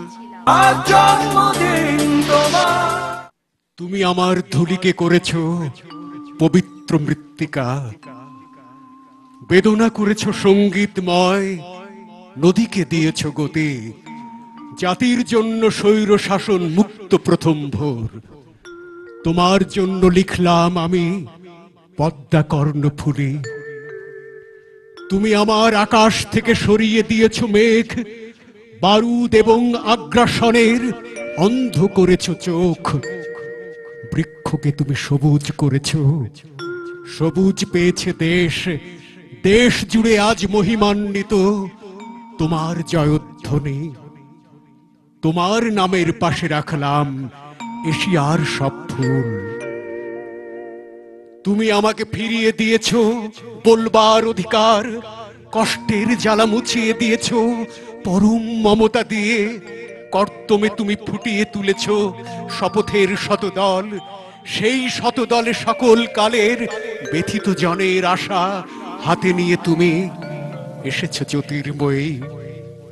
তোমাকে দিলাম পৃথিবীর সব পাখিদের কলরব। যুদ্ধ তোমার শেষ হয়নি গো, ফিরতে পারোনি ঘরে। ক্ষুধাতুর শিশু তোমার জন্য দুয়ারে দাঁড়িয়ে আছে। এশিয়ার এক মজলুম দেশে তোমার নীলাম্বরী, তাই তো প্রাণের পতাকার মতো ওড়ে। হাজিরা জননী তাই মাঠে মাঠে পানির অন্বেষণে ক্লান্তিবিহীন ছুটে যাও তুমি প্রান্তরে জনপদে। দু চোখে তোমার স্বপ্নের রেণু, স্বপ্নের পাশে প্রমিথিউসের আগুন। সে আগুনে হবে পাললিক দেশে জীবনের জাগরণ। তোমার হাতে দিলাম তুলে আমার বাংলাদেশ। আমাদের জাতীয় প্রেস ক্লাবে একটি কবিতা পরিষদ আছে, যেখানে আমরা নিয়মিত কবিতার আয়োজন করি, কবিতা আবৃত্তি, কবিতা পাঠ, স্বরচিত কবিতা পাঠ, এবং সেখান থেকে একটি পত্রিকাও বের হয়। তো আমাদের সভাপতি হচ্ছেন কবি এরশাদ মজুমদার, উনি এসেছিলেন, কবি মাসুক চৌধুরী এসেছিলেন। ওনারা দুজনই আমাকে বলে গেছেন এই কবিতাপত্রের পক্ষ থেকে আমাদের প্রিয় কবি আব্দুল হাই শিকদার ভাইকে জন্মদিনের শুভেচ্ছা জানানোর জন্য। এবং আমি আমার পক্ষ থেকে এবং কবিতাপত্রের পরিষদের পক্ষ থেকে আমাদের সকলের প্রিয় কবি, আত্মসত্তার কবি এবং সাম্রাজ্যবাদ বিরোধী কবি হিসাবে যিনি খ্যাত আমাদের দেশে, কবি আব্দুল হাই শিকদারের জন্মদিনে শুভেচ্ছা জানাচ্ছি, 57তম জন্মদিনের শুভেচ্ছা জানাচ্ছি। শিকদার ভাই, আপনি 100 বছর জীবিত থাকেন এবং আমাদেরকে উদ্দীপিত করতে থাকেন। আমি একটি ছোট্ট ছড়া বা কবিতা পড়ে আমার বক্তব্য শেষ করব। ছড়াটির নাম মুরগি চোর। আরি আরি তোমার সঙ্গে আরি, বাড়ি বাড়ি বসত পাশের বাড়ি। যতই করো ছল চাতুরি, যতই করো ভান, তোমার সঙ্গে চলবে আমার চির অভিমান। নদ নদীতে বাদ দিয়েছ চাচ্ছ করিডোর, তুমি ভীষণ ধূর্ত শিয়াল, তুমি মুরগি চোর। আলো আলো বলে একদিন মানুষ চিৎকার করে উঠেছিল। আলো আলো বলে একদিন মানুষ চিৎকার করে উঠেছিল, আর অন্ধকারের পর্দা ফাটিয়ে পরদিন মাথা উঁচু করে দাঁড়ালো মহিমান্বিত ভোর। মানুষ স্বপ্নের কথা ভেবেছিল, দিগন্ত রেখার অনেক অনেক অনেক উপর দিয়ে পাখির মতো উড়ে বেরিয়েছিল তার মন। মানুষ স্বপ্নের কথা ভেবেছিল, বৃক্ষের ছায়া তাকে প্রথম শিখিয়েছিল প্রেম। হাওয়ায় নড়ে নড়ে নড়ে নড়ে গাছ তাকে ডেকেছিল ভাই। তারপর গাছের ছায়ায় ছায়ায় বাড়ি ফিরে সে ডাকলো নারী। তার জন্য উন্মুক্ত হলো উর্বর ভূমি, সে বলল প্রণয়। অঙ্কুর উদ্গমকারী বৃষ্টি তাকে প্রসন্ন করলো। মানুষ শিশুর কথা ভাবতেই তার আকাশে হেসে উঠল চাঁদ। মানুষ শিল্পের কথা ভাবতেই তার ভুবন ভরে গেল 7 রঙে। মানুষ স্পার্টাকাসের মতো দাঁড়ালো, তার শেকল ভাসিয়ে নিয়ে গেল রক্ত। মানুষ স্বাধীনতার পক্ষে দাঁড়ালো, মানুষ স্বাধীনতার পক্ষে দাঁড়ালো। তাকে অভিবাদন জানিয়ে পথ করে দিল পাহাড়। মানুষ শান্তির জন্য সিন্দাবাদের মতো দরিয়ার পথে গিয়েছিল। তার পৃথিবী সবুজ হলো সবুজ হলো সবুজ হলো। মানুষ নির্মাণের পক্ষে দাঁড়ালো, তার জন্য রচিত হলো গান। মানুষের আকাশে এখন দানবীয় কনকর্ডে হিংস্রতা। মানুষ ঘুমিয়ে থাকে, তার স্বপ্নের সমুদ্রে এখন যান্ত্রিক বর্জ্যের দুর্গন্ধ। মানুষ ঘুমিয়ে থাকে, তার শিশুর ফুসফুস ছিঁড়ে গেল দূষিত ধোঁয়ায়, তবুও মানুষ ঘুমিয়ে থাকে। তার রমণীর দিকে তেড়ে আসে গ্রিন হাউস এফেক্ট ক্রূরতম। মানুষ ঘুমিয়ে থাকে, তার মানচিত্রকে বৃক্ষহীন করার জন্য এগিয়ে আসে আগ্রাসী মরুভূমি, তবুও মানুষ ঘুমিয়ে থাকে। মানুষ কেবল তুমি পারো স্বাধীনতা বলতে পারো। এবার তোমার শিশুর পক্ষে দাঁড়াও, স্বাস্থ্যবান ভবিষ্যৎ তোমাকে ভালোবাসা দেবে। তুমি তোমার শিশুর পক্ষে দাঁড়াও। মানুষ, তুমি শুকিয়ে গেছো, এখন তুমি নারীর পক্ষে দাঁড়াও। স্বপ্ন তোমার আকাশ ছুঁয়ে যাবে। মানুষ, তুমি গাছের পক্ষে দাঁড়াও।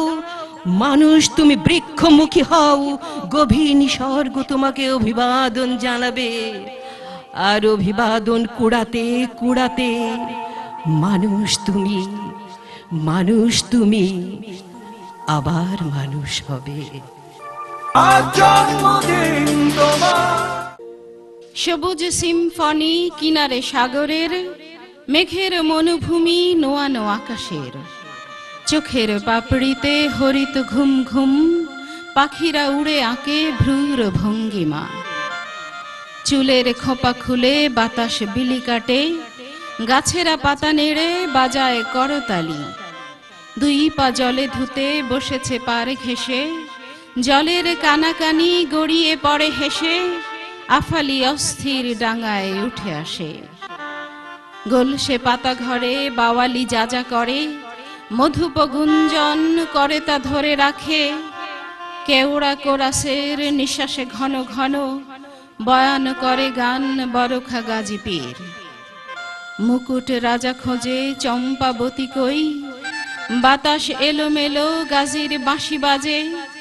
বিজনে অপরূপ জোছনা ধোয়া পথে, এমন ঘোর লাগা নিশীথ নিঝুমে। চম্পাবতী একা কিভাবে ঘরে থাকে, ডঙ্কা শতপথে শঙ্কা ফেরি করে। শ্যামলে বাদাবনে কোমল হাঙ্গামা, শেরশা পাহারা দেয় না রূপ কথা। তাই নারী লীলাবতী মায়াবতী মেঘ মেঘে রাজপুরী রাখে জলে ভিজিয়ে। তারাদের কোলাহল ঝলমল করে, শেষে স্বপনেই যায় যদি হারিয়ে। আকাশের সীমা বন্ধে পাতালের নাগ বন্ধে, বন্ধে পূর্ব পশ্চিম সীমানা। দরিয়া দক্ষিণে বন্ধে, উত্তরের দেব বন্ধে, ভূত বন্ধে জানা ও অজানা। সেনাপতি লস্কর সীসা ঢালে প্রস্তর, দিন রাত থাকে সদা হুঁশিয়ার। পুরাতন চাঁদ তবু কড়া নারে ঝরকার, বুড়ি গোয়ালিনী ডাকে বারবার। ভেঙে যায় পাটাতন, হয় মন উচ্চাটন, যেতে চায় দিগন্তে হারিয়ে। আন্ধার পথে পথে পরিদল চড়ে রথে, গায়ে গানে সব কিছু ছাড়িয়ে। রাজপুরী খাখা খড়ে প্রেমময়ী পথ ধরে, হাতে শুধু বাণী এক আত্মার। যত যায় তত পথ ধুধু বালু নাড়ে না, কান পেতে রাখে মাটি সম্ভার। চোখ মন জ্বালা করে চম্পাবতীর, পার হয়ে যায় তবু বাধা সহেলির। রীতিনীতি গজমতি সব পড়ে থাকে, ব্রাহ্মণ নগর হু হু পিছু থেকে ডাকে। হরিণ ঘাটার পথে সুভদ্রা যায়, শিবসার ধারা জলে ঝলকি দেখায়। অসুর পশুর নয় হংসরাজ ঠিক, 18 বেকিও সে লাঠিক রাখে দি। সুবলা শরণ খোলা ফুল ঝুড়ি দিন, শিহরিত হরিহর হয় উড্ডিন। মালঞ্চ পুষ্প কাটি ভাইলের গান, চুনকুড়ি বিলি করে ঘুংড়ির প্রাণ। ধনপত বিনজিলি ধনপত বিনজিলি করে মধু খালি, আন্ধারে মানিক জালে নিশান খালি। উথলিয়া উঠে গঙ্গা সাগর কালিঞ্চিদার গাঙ্গে, সে চরণ ছুঁয়ে মরিচ ঝাঁপিও লালে লাল হয় রাঙ্গে। রায় মঙ্গল মঙ্গল গীতি দুপাশে ছড়িয়ে দেয়, নীল কমলেরা বুক পেতে পেয়ে চরণের ছাপ নেয়। বালেশ্বরেরা হৃদয় পদ্মে লতা বেরি দিতে চায়, বেত মুড়ি ঘুরে সাতুল্লায় বায়ু খেপে উঠে বেদনা। বেত মুড়ি ঘুরে সাতুল্লায় বায়ু খেপে উঠে বেদনা। সানা ঢালি পাড়া মুলঙ্গি গ্রাম, মোয়াল কাগজি বুনোদের নাম। পাড়ি দিয়ে মেয়ে যায় চলে যায়, সদ নদী তার পিছু পিছু ছুটে বাঁকে বাঁকে উছলায়। মাথার উপরে পাখিরা সুদূরের খবর ছড়ায়, হরিণ শিশুরা আঁচলে কোমল দাঁত বসায়। মেঘের শেষে বিহ্বল হয়ে কেবল তাকায়, জলের কুমির আকাশের মাছ রাঙা হয়ে যায়। আমি সবটুকু পড়বো না, অনেক দীর্ঘ কবিতা, আর একটুখানি আছে। বালুই ঝাঁকিতে পড়ে যায় সোর হরমল থেকে ফিরে পায় মোর মাগবন বিবি শাড়ির আঁচলে দাগ মুছে দেয়া সে চারক জলে। সে দরদ দিয়ে সাজা আজ বাগ মেখে দে বদন সেই অনুরাগ। মাগো তুই নেগাবান, আমরা আছি পোলাপান। মাগো তুই নেগাবান, আল্লাহ নবী পাঁচ পীর বদর বদর। ঘাটে তরি আনো মাগো করো কদর, ঘাটে তরি আনো মাগো করো কদর। সফেদ দাড়িতে কি ভীষণ শুভ্র তুমি, আর তোমার অবয়বে এক অদ্ভুত পবিত্রতা, যেন ভোরের আলোয় প্রাণ পায় এবং কেবলই উঠতে চায় নদী প্রজাপতি। তোমার চারদিকে কি স্নিগ্ধ দক্ষিণা বাও, তোমার চিমনি জুড়ে স্বপ্নের পাখি সব, আর তর্জনীতে ক্রমশ খামোশ। যখন স্থির তুমি যায় না মাঝে, যখন আকাশে নেই মেঘদূত চন্দ্র রবি, চিলের ঠোঁটে প্রাণহীন তৃষ্ণার ডালপালা, আর আমার মরুতে জাগে ফারাক্কা, তখন আমি এক বিন্দু জলের জন্যে, এক টুকরো শান্তির জন্যে হাত তুলি তোমার সাথে। আর কি আশ্চর্য, আকাশ ভেঙে বাতাস অতিক্রম করে তখনই কি বজ্রপাত বৃষ্টিপাত, অঝোর জলের নিচে সমাহিত সকল পাপ সকল অন্যায়। তুমি সফেদ দাড়িতে কি ভীষণ শুভ্র একজন, তোমার শুভ্রতায় ক্রমাগত অন্ধকার ভেঙে আলোর যাত্রা। আমি কোরআন, বেদ, বাইবেল, ত্রিপিটকের উপর হাত রেখে বলছি, আমি আমাদের উর্বর শস্যক্ষেত্র নিসর্গ নীলাকাশের নামে বলছি, আমি উত্তরের একলা নদী দুধকুমারকে স্পর্শ করে বলছি, আমি আমাদের মহান পূর্বপুরুষদের ত্যাগ ও সংগ্রামের শপথ করে বলছি, আমি আমার সকল সামর্থ্যকে একত্র করে বলছি, আমার পরম শ্রদ্ধেয় পিতার নাম আমি বদলাতে পারবো না, আমার মমতাময়ী মায়ের নাম আমি বদলাতে পারবো না, আমার শৈশবের গ্রামের নাম আমি বদলাতে পারবো না, আমার প্রিয়তম নারীর নাম আমি বদলাতে পারবো না, আমার শিশুর তুলতুলে গান আমি বদলাতে পারবো না।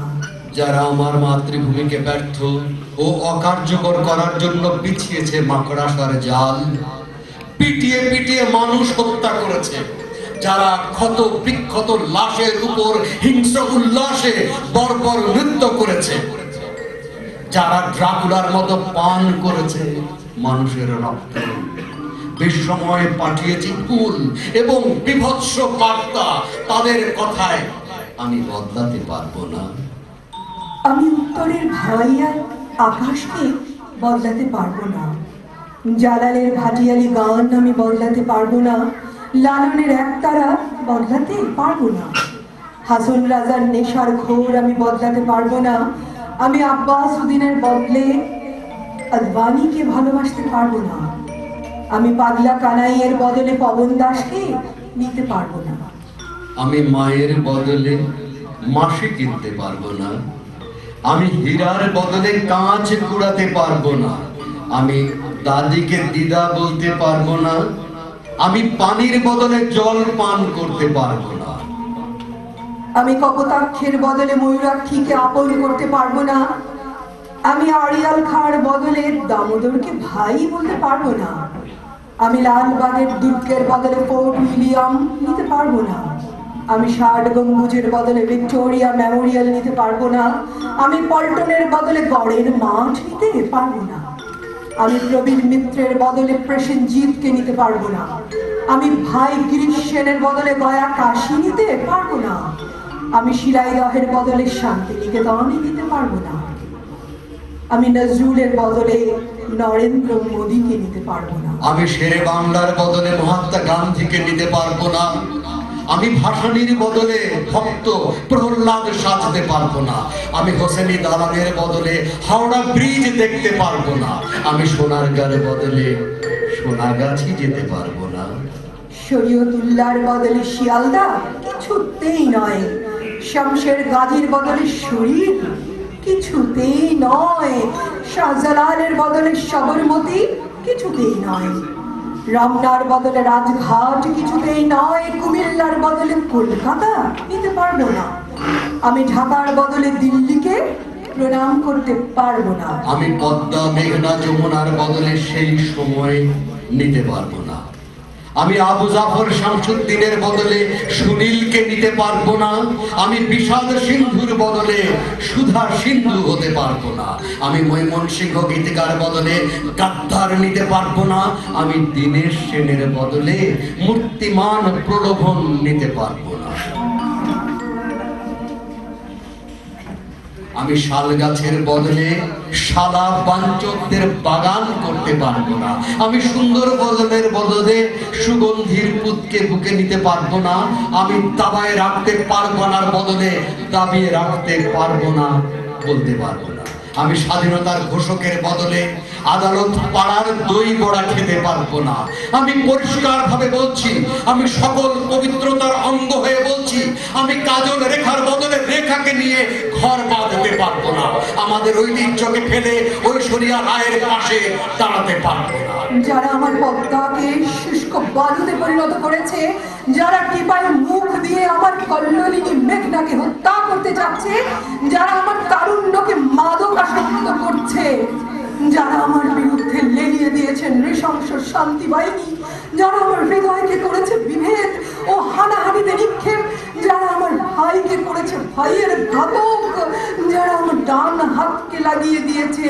বাম হাতের বিরুদ্ধে, তাদের কথায় আমি বদলে যেতে পারি না, আমি আমার লক্ষ লক্ষ শহীদের রক্তে ভেজা নিশানকে ধুলায় গড়াতে দিতে পারি না, আমি আমার শহীদ ভাইদের রক্ত চিহ্ন ফেলে সাপদে সংকুল পথে যেতে পারি না, আমি আমার স্বাধীনতার বদলে সোনার শিকল গলায় পড়তে পারি না, আমি আমার সেনাবাহিনীকে ভাড়া খাটা পেশায় পরিণত করতে পারি না, আমি অভিশপ্ত ইসরায়েলকে স্বীকৃতি দিতে পারি না, আমি ওয়াশিংটনের মাস্তানির নিচে বুক পেতে দিতে পারি না, আমি তেল আবিবের টাকায় মানবাধিকার প্রচার করতে পারি না, আমি আমেরিকাকে আল্লাহর উপরে স্থান দিতে পারি না, যারা আমার বিটিআরকে ধ্বংস করেছে, যারা আমার সেনাবাহিনীকে হত্যা করেছে পিলখানায়, যারা আমার ভাইদের প্রতিদিন হত্যা করে সীমান্তে,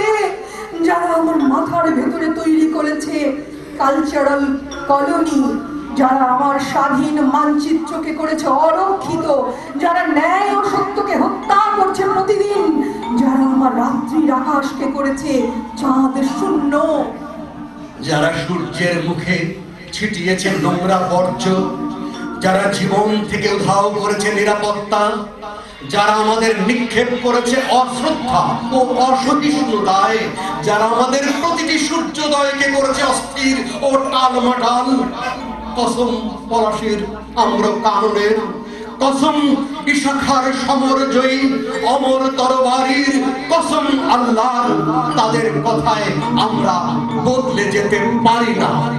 আমি মন্দাবিত ধরলার ক্ষুধার্ত রোদন ধ্বনির শপথ করে বলছি, আমি দক্ষিণে আছড়ে পড়া ক্ষুব্ধ সমুদ্রের গর্জনের কসম খেয়ে বলছি, আমি মেঘনার প্রতিটি ঢেউয়ের দোলাকে পক্ষে ধারণ করে বলছি, আমি পদ্মার ব্যথিত বালু মাথায় স্থাপন করে বলছি, যারা আমাদের বদলাতে চায় আমরা তাদের বদলে দেব। মীর জাফর বিভীষণকে বানাবো মীর মর্দান এবং মেঘনাদ। শয়তানের কাছে আত্মা বিক্রয়কারীদের দেনা শোধ করে এই মৃত্তিকায় ফিরিয়ে আনবো এই মায়ের পায়ের কাছে। তারপর বলবো, কেন তুমি আধিপত্যবাদের কাছে হৃদয় বন্ধকে দিয়েছিলে? তারপর বলবো, কেন তুমি খ্যাতি ও প্রপত্তির কাছে লোভ? তারপর বলবো, কেন তুমি সিংহাসন এবং সিংহাসন। দেখো, এই মাটি আমার মায়ের পবিত্র জায়নামাজ। দেখো, এই মাটি আমাদের প্রপিতামহদের ত্যাগের কথা বলে। দেখো, এই মাটি তিতুমিরের মতো টকটকে লাল। এবার বলো, কেন তুমি তোমার ভাইকে সাম্প্রদায়িক বলছো? এবার বলো, কেন তুমি সমঝোতা ও সম্প্রীতির বদলে ঘৃণা এবং হানাহানিকে মুখ্য জ্ঞান করেছো? এবার বলো, কেন তুমি তোমার মাকে কালিমা মলিন করেছো? তারপর আমরা আমাদের সম্মিলিত পাপ যমুনার জলে বিসর্জন দেব। ঘৃণায় ক্ষোভে যমুনা প্রত্যাখ্যান করলে এই পাপকে আমরা পাঠাবো মৃত্তিকার গহ্বরে। লাঞ্ছিত মৃত্তিকা ভূমির মতো উপড়ে দিলে নক্ষত্র লোক থেকে এই পাপ নামিয়ে আনবো ধুলিতে। তারপরে এই পাপ 56,000 বর্গ মাইলের বাইরে পাঠাবো। তারপর এই পাপ বস্তাবন্দি করে পাঠিয়ে দেব আধিপত্যবাদের উঠোনে। তারপর বলবো, এই পাপ ধারণ করার জন্য আমার মাতৃভূমি প্রস্তুত নয়। কসম সালাম বরকত রফিক জব্বারের, কসম 1971 সালের, কসম কর্ণফুলীর তীরে অপেক্ষমান আমাদের ভবিষ্যতের, কসম শাহজালালের আজান ধ্বনির, কসম আমার মন্দির মসজিদ গির্জা প্যাগোডার, কসম লক্ষ লক্ষ শহীদের প্রতি ফোঁটা রক্তের, কসম কসম কসম আমরা এই সব করব। তারপর জমজমের পানিতে ধুয়ে নেব মাতৃভূমির ক্লান্ত শ্রান্ত ব্যথিত শরীর।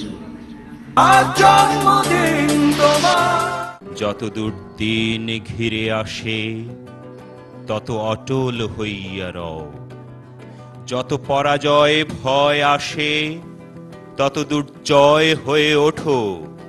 মৃত্যুর ভয়ে শিথিল যেন না হয় তলোয়ার মুঠো। সত্যের তরে দৈত্যের সাথে করে যাও সংগ্রাম, রণক্ষেত্রে মরিলে অমর হইয়া রহিবে নাম। এই আল্লাহর হুকুম ধরায় নিত্য প্রবল রবে, প্রবলেই যুগে যুগে সম্ভব করেছে অসম্ভবে। ভালোবাসেন না আল্লাহ অবিশ্বাসী ও দুর্বলেরে, সেরে খোদা সেই হয় যে পেয়েছে অটল বিশ্বাসেরে। ধৈর্য বিশ্বাস হারায় সে মুসলিম নয় কভু, বিশ্বে কারেও করে না কো ভয় আল্লাহ যার প্রভু।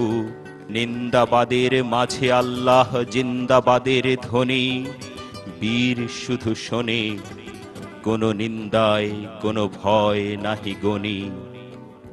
আল্লাহ পরম সত্য, ভয় সে ভ্রান্তির কার সাজি।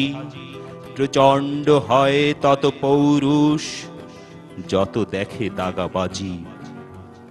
ভুলে কি গিয়াছ অসম সাহস নির্ভীক আরবীর, পারস্য আর রোমক সম্রাটের কাটিয়াছে শির। কতজন ছিল সেনা তাহাদের, অস্ত্র কি ছিল হাতে? তাদের পরম নির্ভর ছিল শুধু এক আল্লাহতে। জয় পরাজয় সমান গনিয়া করেছিল শুধু রণ। তাদের দাপটে কেঁপে উঠেছিল পৃথিবীর প্রাঙ্গণ। তারা দুনিয়ার বাদশাহী করেছিল ভিক্ষুক হয়ে। তারা পরাজিত হয়নি কখনো ক্ষণিকের পরাজয়ে। হাসিয়া মরেছে, করেনি কখনো পৃষ্ঠ প্রদর্শন। ইসলাম মানে বুঝেছিল তারা অসত্য সাথে রণ। তারা জেনেছিল দুনিয়ায় তারা আল্লাহর সৈনিক। অর্জন করেছিল স্বাধীনতা, নেয়নি মাগিয়া ভিখ। জয়ী হতে হলে মৃত্যুঞ্জয়ী পুরুষ হইতে হয়। শত্রু সৈন্য দেখে কাঁপে ভয়ে, সে তো সেনাপতি নয়। শত্রু সৈন্য যত দেখে তত রণতৃষ্ণা তার বাড়ে। দাবানলে সমতেজ জ্বলে ওঠে শিরায় শিরায় হাড়ে। তলোয়ারে তার তত তেজ ফোটে, যত সে আঘাত খায়। তত বধ করে শত্রুর সেনা, রসদ যত ফুরায়। ওঠো, দাঁড়াও, সাক্ষ্য দাও, সত্যোচ্চারণ করো। ঘাস, রক্তপাতির কথা বলো। বলো ঘাস, নরম নিবিড় ঘাস, তোমার উপর কার পবিত্র শরীর মাঝ রাতে ঢলে পড়েছিল? বলো, সাভারের লাল মাটি গদারের বন, বাউলি বাতাস বলো, রাত্রির আকাশ বলো, অন্ধকার বলো, মুচ্ছমান নক্ষত্ররা বলো, বিদীর্ণ নিসর্গ বলো। বলো চট্টগ্রাম, বলো বিপণী বিতান, পুলিশের বর্বর ভ্যান, নির্যাতন সেল, নখের নিচ দিয়ে ঢোকা নিষ্ঠুর সুই বলো, কুৎসিত কাষ্ঠদণ্ড, লোহার হান্টার বলো, প্রত্যাশার প্রাসাদ তুমি গণভবন বলো। মানুষের বাচ্চাদের হাত মানুষের ছিল। সাভারের লাল মাটি ও নরম ঘাস, হৃদয় নিস্তব্ধ করা হে ধাতব আওয়াজ। গাছে গাছে কোকিয়ে ওঠা সেদিনের ভয়ার্ত পাখি। তোমরা জানো, তোমরা সব জানো। কালো বীজ ঢালা পথ তুমি জানো। হে আদিম অন্ধকার তুমি জানো। কে কে ছিল তারা? কারা তাকে হত্যা করেছিল? কার ক্রোধ কেড়ে নিয়েছিল বাংলার স্নিগ্ধ নীলিমা?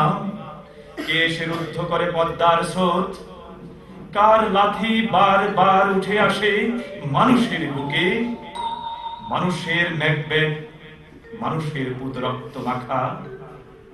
ওঠো, দাঁড়াও, সাক্ষ্য দাও, সত্য উচ্চারণ করো।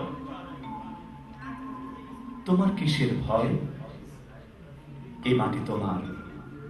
তোমার কিসের ভয় গদারের বন? তোমার শ্যামল মেঘে আকাশ সুনীল। তোমার কিসের ভয় 2রা জানুয়ারি? তোমার কিসের ভয় 75 সাল? শীতের বিরুদ্ধে এখন ঘৃণার ক্রোধের আগুন। বলো, তার পবিত্র দেহ একটু ঝুঁকিনি সম্মুখে? বলো, তার তীব্র ঠোঁট দৃঢ় ছিল কঠিন শপথে? একবারও কাঁপিনি তার 2 চোখের তারা? কাঁপিনি কাঁপিনি তার বাঁধা হাত পা? নির্যাতনে নীল হওয়া দেহ, বৃথায় ঘাতক শুধু সেই চোখে খুঁজেছে শাওলা। কিছুই পায়নি তারা, শুধু স্বপ্ন ছাড়া।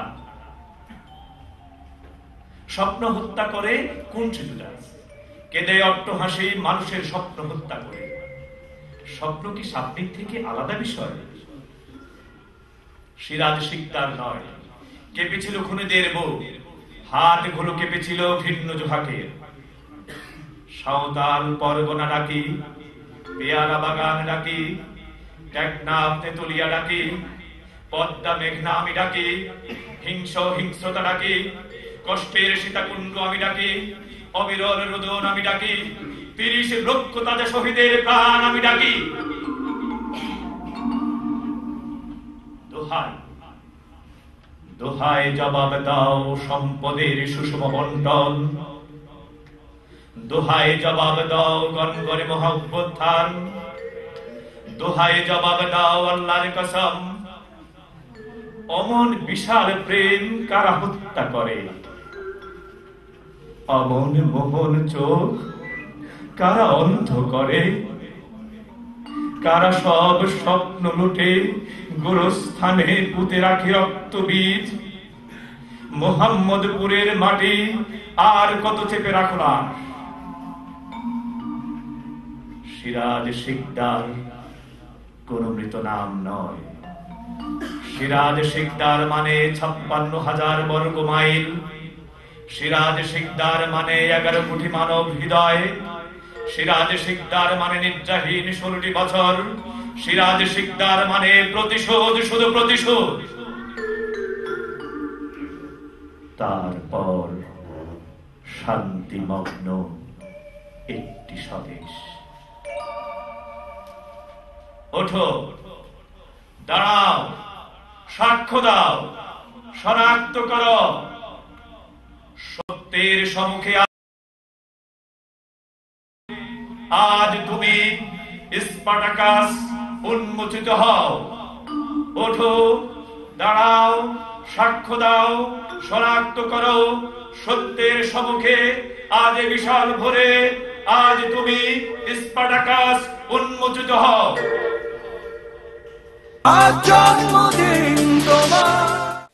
আমরা এতক্ষণ যে বিষয়টি নিয়ে মশগুল ছিলাম তা কবি আব্দুল হাই শিকদারের জন্মদিনটি পালন করা। এটি ছিল আমাদের উপলক্ষ্য, লক্ষ্য এটি ছিল না। লক্ষ্য ছিল সাম্রাজ্যবাদ এবং আধিপত্যবাদ বিরোধী কবিতা পাঠের আসর।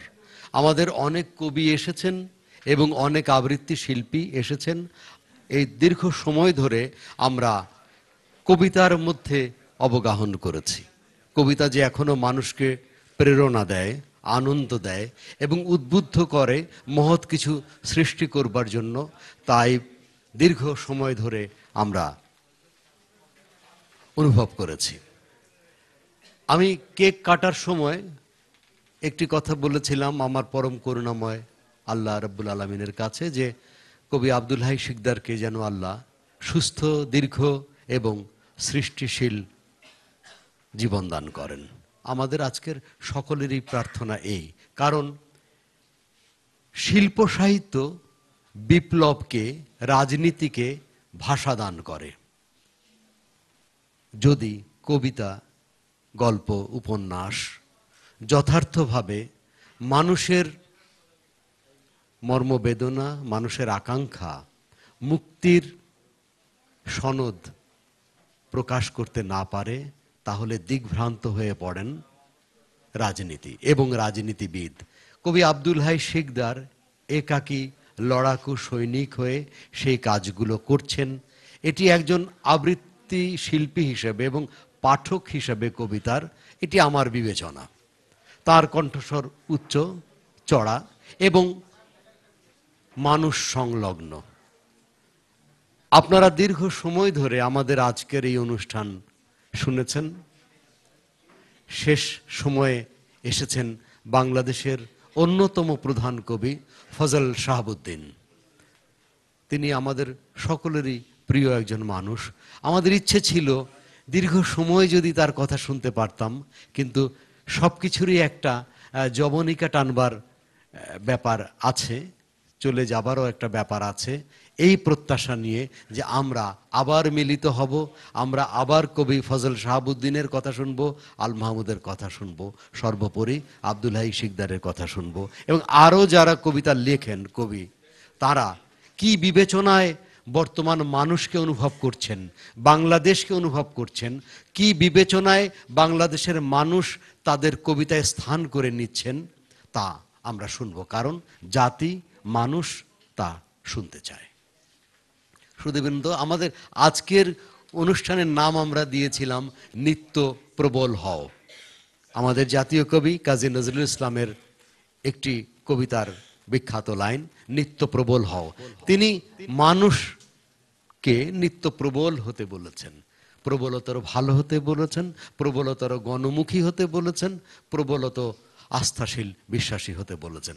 কবিতাটি বড়, আমি পাঠ করব না, সময় অনেক হয়ে গেছে। আমরা এখনই সেই কেকটি কেটে আপনাদের সবাইকে দেব এবং আজকের অনুষ্ঠানের সমাপ্তি ঘোষণা করব। আল্লাহ আপনাদের সবাইকে কল্যাণ দান করুন। আমরা পরম করুণাময় আল্লাহর কাছে কবি আব্দুল্লাহ শিকদারের সুস্থ সৃষ্টিশীল দীর্ঘজীবন প্রার্থনা করছি। আজকে আলোচ্য কবি কেন্দ্রীয় কবি আব্দুল্লাহ শিকদারের 57তম জন্মদিনের অনুষ্ঠান উদ্বোধন করবে কেক কেটে বাংলা ভাষার সমকালীন বাংলা ভাষার সর্বশ্রেষ্ঠ কবি আল মাহমুদ, আমাদের প্রাণের কবি, আমাদের প্রাণের সব থেকে নিকটতম প্রতিবেশী কবি আল মাহমুদ এখন কেক কাটছেন। কেক কেটে তিনি কবি আব্দুল্লাহ শিকদারের জন্মদিনের অনুষ্ঠানের শুভ উদ্বোধন করবেন।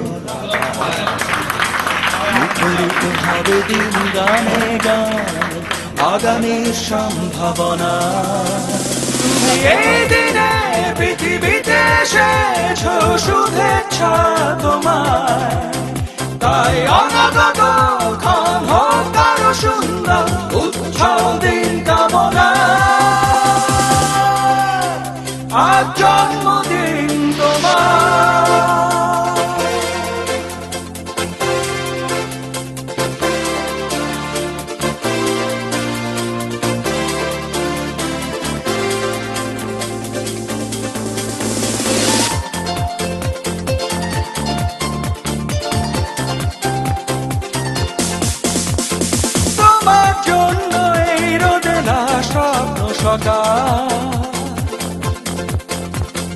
তোমার জন্য হাসে অগণন স্নিগ্ধ দিকে,